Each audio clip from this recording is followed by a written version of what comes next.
Halo semuanya, di sini kami kelompok 8 akan menjelaskan mengenai motivation, personality, and emotion. Yang pertama yaitu pernyataan teori Maslow. Nah, Maslow menyatakan bahwa perilaku manusia dikendalikan oleh dua faktor, yakni internal dan eksternal.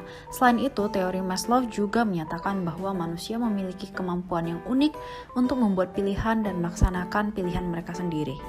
Berikut ada 4 hierarki kebutuhan Maslow. Yang pertama yaitu semua manusia memperoleh seperangkap motif yang sama melalui pemberian genetik dan interaksi sosial. Nah, yang kedua yaitu beberapa motif lebih mendasar atau kritis daripada yang lain. Yang ketiga, motif yang lebih mendasar harus dipenuhi sampai tingkat minimum sebelum motif lain diaktifkan. Yang keempat yaitu motif-motif dasar terpenuhi, motif-motif yang lebih maju ikut bermain. Oke, yang selanjutnya kita akan membahas strategi pemasaran dan hierarki kebutuhan Maslow. Oke, di sini ada terbagi 5 yaitu fisiologis, keamanan, kepemilikan, menghargai diri, dan aktualisasi diri. Kita akan bahas yang pertama dulu, fisiologis. Biasanya produknya itu berupa makanan sehat, obat-obatan, dan sebagainya yang sejenisnya. Nah, yang kedua yaitu keamanan. Biasanya berupa detektor asap, asuransi, dan investasi. Ini tuh nggak harus bersifat produk, tapi juga jasa bisa juga. Nah, yang ketiga yaitu kepemilikan, di mana produknya yaitu perawatan diri, hiburan, pakaian, pedicure, manicure, dan lain sebagainya. Yang keempat yaitu menghargai diri, seperti minuman keras, hobi, dan mobil. Yang kelima, yang terakhir yaitu aktualisasi diri, seperti pendidikan, olahraga, dan hiburan. Teori motivasi dan strategi pemasaran. Konsumen tidak membeli produk, sebaliknya, mereka membeli kepuasan motif atau solusi masalah. Menemukan motif pembelian.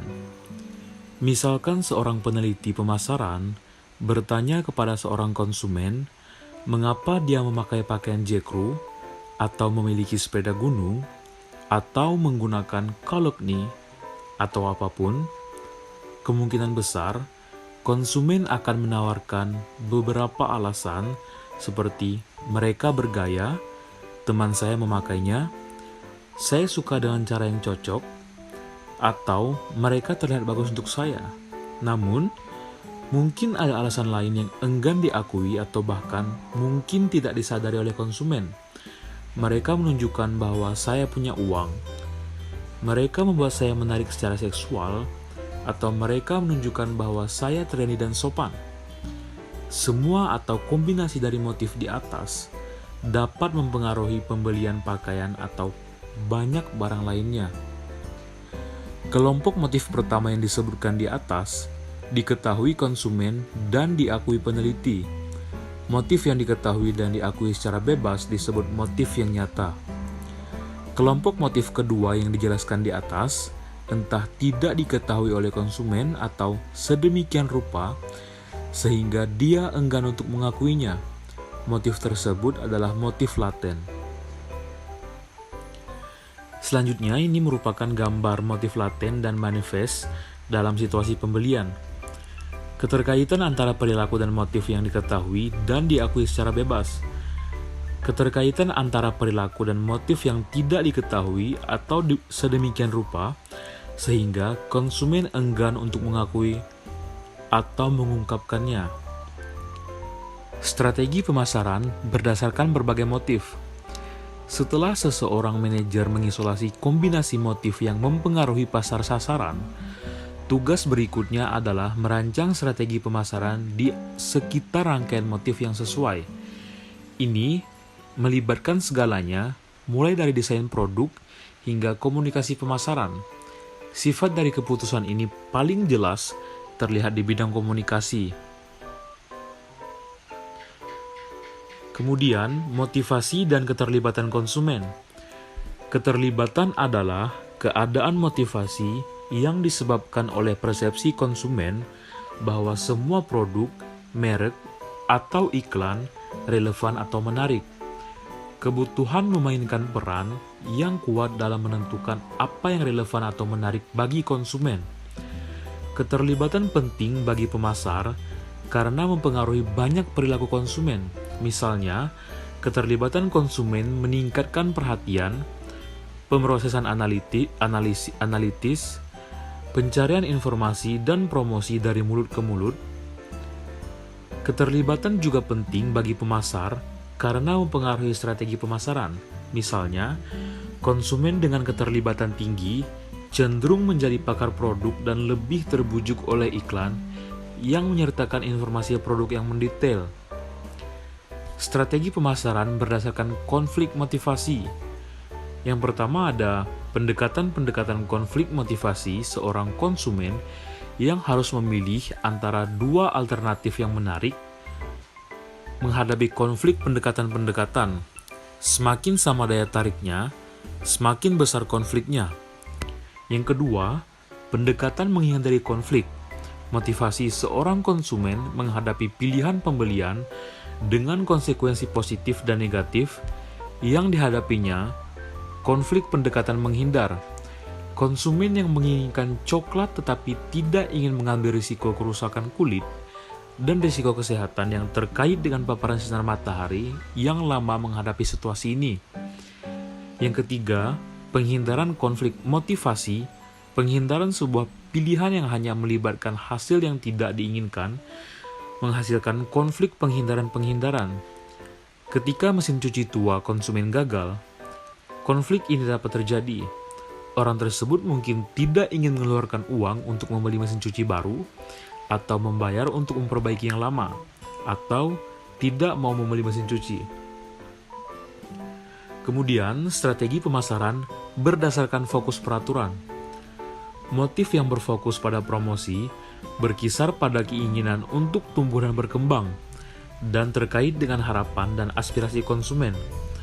Motif yang berfokus pada pencegahan berkisar pada keinginan akan keselamatan dan keamanan dan terkait dengan rasa kewajiban dan kewajiban konsumen. Teori fokus regulasi menunjukkan bahwa konsumen akan bereaksi secara berbeda tergantung pada rangkaian motif luas mana yang paling menonjol. Ketika motif yang berfokus pada promosi lebih menonjol, konsumen berusaha untuk mendapatkan hasil positif. Berpikir dalam istilah yang lebih abstrak, membuat keputusan lebih berdasarkan pengaruh dan emosi, dan lebih memilih kecepatan dibandingkan akurasi dalam pengambilan keputusan mereka. Ketika motif yang berfokus pada pencegahan lebih menonjol, konsumen berusaha untuk menghindari hasil negatif, berpikir dalam istilah yang lebih konkret, membuat keputusan lebih berdasarkan informasi substantif faktual, dan lebih memilih akurasi daripada kecepatan dalam pengambilan keputusan mereka. Intinya, ketika motif yang berfokus pada promosi paling menonjol, konsumen bersemangat, membuat keputusan yang lebih mencari risiko, mencari cara untuk memaksimalkan kemungkinan bahwa mereka akan mencapai hasil yang paling positif. Kemudian ini merupakan tabel perbedaan fokus regulasi. Teman-teman bisa memperhatikan tabel ini. Faktor situasional seperti karakteristik keputusan, lingkungan, dan sebagainya juga dapat untuk sementara membuat satu orientasi lebih menonjol. Contoh yang dapat digunakan pemasar meliputi tema iklan, pencapaian, promosi, versus penghindaran, pencegahan, bingkai pesan, keuntungan yang dapat diperoleh, promosi, versus kerugian yang harus dihindari, pencegahan. Konteks periklanan, penempatan iklan di acara majalah atau situs web yang cenderung menarik. Fokus promosi, misalnya majalah yang berfokus pada cita-cita dan aspirasi, versus mereka yang cenderung memperoleh fokus pencegahan, misalnya berita sore yang cenderung berfokus pada peristiwa negatif. Kepribadian adalah kecenderungan respon karakteristik individu di situasi yang sama. Dengan demikian, dua konsumen mungkin memiliki kebutuhan yang sama untuk mengurangi ketegangan, tetapi berbeda dalam tingkat ekstroversi mereka.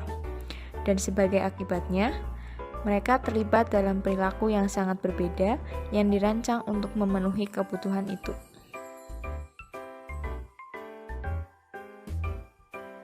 Teori kepribadian. Meski ada banyak teori kepribadian, teori yang paling berguna dalam konteks pemasaran adalah teori sifat. Teori sifat memiliki asumsi bahwa semua individu memiliki karakteristik atau sifat internal yang berkaitan dengan kecenderungan tindakan. Dan terdapat perbedaan yang konsisten dan terukur antara individu pada karakteristik tersebut. Dan sebagian besar teori sifat menyatakan bahwa sifat diwariskan atau dibentuk pada usia dini dan relatif tidak berubah selama bertahun-tahun. Teori kepribadian yang kedua adalah pendekatan sifat tunggal. Ini memiliki ciri-ciri sebagai berikut. Etnosentrisme konsumen mencerminkan perbedaan individu dalam kecenderungan konsumen untuk menjadi bias terhadap pembelian produk asing. Yang kedua ada kebutuhan akan kognisi, mencerminkan perbedaan individu dalam kecenderungan konsumen untuk terlibat dan menikmati pemikiran. Yang ketiga ada kebutuhan konsumen akan keunikan, mencerminkan perbedaan individu dalam kecenderungan konsumen untuk mengejar perbedaan relatif terhadap orang lain melalui perolehan, pemanfaatan, dan disposisi barang-barang konsumen. Teori kepribadian yang ketiga adalah pendekatan multisifat. Teori ini mengidentifikasi 5 sifat dasar yang dibentuk oleh genetika dan pembelajaran awal. Yang pertama, ada ekstroversi. Ciri-cirinya lebih suka berada dalam kelompok besar daripada sendirian, banyak bicara saat bersama orang lain, dan berani. Yang kedua adalah ketidakstabilan, mudah marah, emosional, dan mudah tersinggung. Yang ketiga, kesesuaian, simpatik, baik kepada orang lain, sopan dengan orang lain.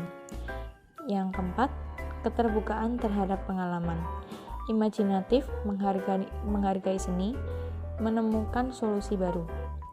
Yang terakhir, kesadaran, hati-hati, tepat, dan efisien. Penggunaan kepribadian dalam praktik pemasaran. Citra merek adalah apa yang orang pikirkan dan rasakan ketika mereka melihat sebuah merek. Jenis citra tertentu yang diperoleh beberapa merek disebut kepribadian merek. Kepribadian merek bisa dibilang karakteristik manusia yang terkait dengan merek. Berikut beberapa kesimpulan mengenai kepribadian merek. Yang pertama, konsumen dengan mudah menetapkan karakteristik manusia untuk merek. Yang kedua, kepribadian merek menciptakan harapan tentang karakteristik merek utama. Dan yang ketiga, kepribadian merek sering menjadi dasar untuk hubungan jangka panjang dengan merek. Mengkomunikasikan kepribadian merek. Kepribadian merek memiliki fungsi sebagai cara untuk menargetkan segmen pasar tertentu. 3 taktik perikanan penting adalah endorser celebrity, citra pengguna, dan faktor eksekusi. Yang pertama, celebrity endorser. Salah satu cara untuk mempersonifikasikan suatu merek. Makna dan personifikasi selebriti transfer ke merek tersebut. Contohnya adalah merek Nike dan Serena Williams. Berikut merupakan contoh kedua, yaitu Maudy Ayunda dengan produk L'Oreal. Ini juga merupakan salah satu contoh dari celebrity endorser. Citra pengguna. Menampilkan pengguna biasa bersama dengan gambar dari jenis aktivitas yang dia lakukan saat menggunakan merek.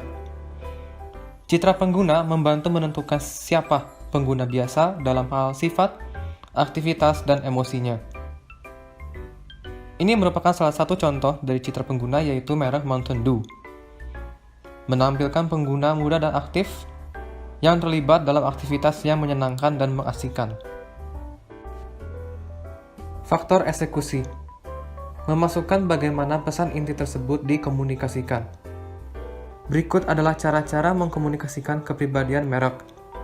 Yang pertama adalah tone iklan. Bisa serius atau bisa juga unik. Yang kedua adalah daya tarik yang digunakan. Bisa ketakutan, bisa humor. Yang ketiga adalah karakteristik logo dan jenis huruf. Font yang menandakan kecanggihan. Yang keempat adalah kecepatan iklan, dan yang kelima adalah outlet media yang dipilih. Berikut merupakan beberapa contohnya. Yang pertama untuk tone.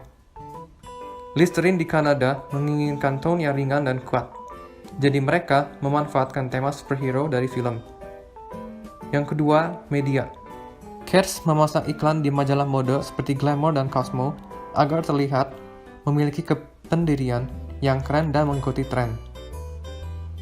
Untuk Pace, Molson di Kanada menginginkan tipe yang bersemangat, berpetualang, dan sedikit nakal.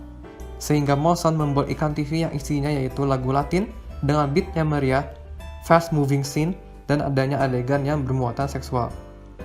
Dan yang terakhir adalah logo. Kate Spade memiliki logo yang sederhana, yaitu sekop kecil dengan nama merek di bawah logo tersebut. Halo Bu Kristia dan teman-teman semua, saya Yohanes Cahyo NIM 028. Materi selanjutnya adalah emotion.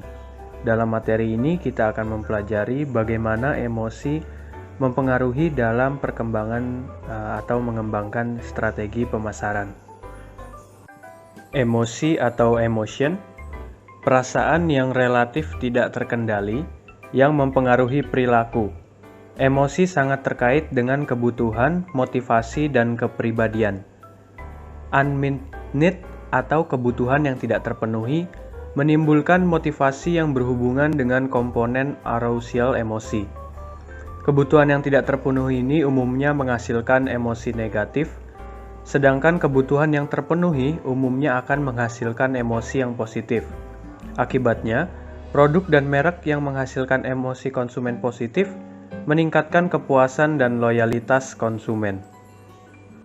Berikut ini adalah figur 10.3, yaitu sifat emosi yang mengandung beberapa elemen di dalamnya.